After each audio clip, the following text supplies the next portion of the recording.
24 மணி நேரத்தில் அவங்க ஓய்வு எடுக்கிற கொஞ்சம் நேரம் தவிர மற்ற நேரம் முழுவதும் அவர்கள் அப்படியே நெருக்கி வைத்திருப்பாங்க கால அட்டவணைகள். கர்த்தருக்காக ஓடுகிறோம், கர்த்தருக்காக ஓடுகிறோம், கர்த்தருக்காக ஓடுகிறோம். பிள்ளைகளெல்லாம் பார்த்தீங்கன்னாக்கா வாலிப பருவம் வருகிற பொழுது அது நசல் கொண்டதே தெரியும் சில பேருக்கு. நான் அகந்தையிலோ ஆணவத்தில் பேசவில்லை, இது சபையினுடைய காரியத்துக்காகவும் சொல்லவில்லை. இது சத்தியத்தின் மார்க்கத்தில் இதெல்லாம் போதிக்கப்பட வேண்டிய சத்தியங்கள், அதுக்காக நான் சொல்லுகிறேன். நல்லா புரிந்து கொள்ளுங்க. பலர் அதை தவறு செய்யலனாலும் பெருந்திரள் செய்கிற தவறு எப்பொழுதுமே அது நீதியாகி மாறிடாது.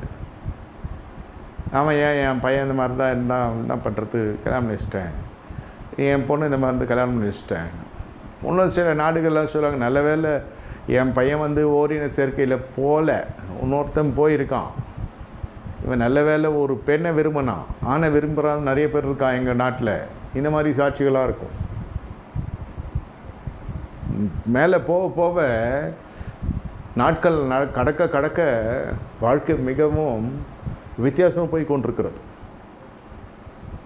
அது கடைசியில் நாகரிகமாக மாறிடும், கலாச்சாரமாக மாறிடும், பழக்கவழக்கமாக மாறிடும்.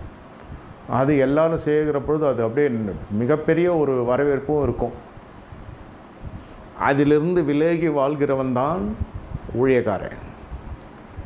நீங்கள் என்ன வஸ்திரம் போட்டிருக்கீங்கன்றதெல்லாம் செகண்டரி, தேர்ட் பார்ட். குடும்ப நீதி என்ன நடக்குது உங்கள் வீட்டில், என்ன what's the family policy, biblical policy.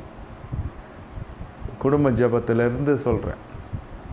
குடும்ப ஜபத்திலேருந்து அவர்களை ஒழுக்கத்தின் வழியிலாவது கொண்டு வரணும்,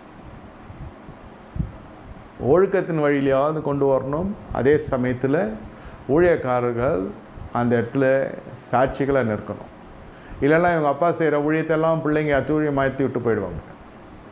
இதோடு கூட போட்டியாளர்கள் அவங்களும் வருவாங்க. ஊழியத்திலே கூட சொல்கிறேன், உங்கள் பிள்ளைய அங்கே பார்த்தோம், உங்கள் மகனை அங்கே பார்த்தோம், இவர் மேகம் போல் என் ஜெபமே, மேகம் போல இவர் மேகத்தை பற்றி பாட்டெல்லாம் பாடி ஆராதிப்பார். அவன் வேறு மேகத்துக்குள்ளே இருப்பான், அவன் வேறு புகை போடுவான்.